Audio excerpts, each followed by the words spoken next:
الله عليكم ورحمة الله وبركاته وهذا سلام دمان ومد مسلم كمال كستو أدونك كجوكتان مقعي ودايح محمود موسى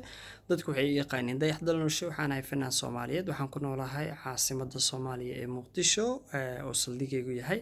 waxaan dhamaan ugu hambaleynayaa ummadda muslimka ah iyo bulshada Soomaaliyeed meel kasta adduunka ka joogaan maalintan farxadda badan ee wanaagga badan maxaa la sheegaan laga sheekeyn karin ciidka ah waxaan runtii aad iyo aad uga xumahay inaan la isku imaan karin oo bulshada isku imaan karin oo ay farxad ciideed iyo maslaxyadii fanaaniinta iyo dadkii hore aan isku imaan karin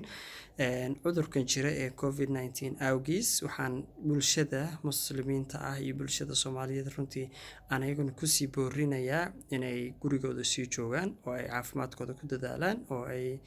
islaanta yareeyaan isku imaatinka tirada badan ee yareeyaan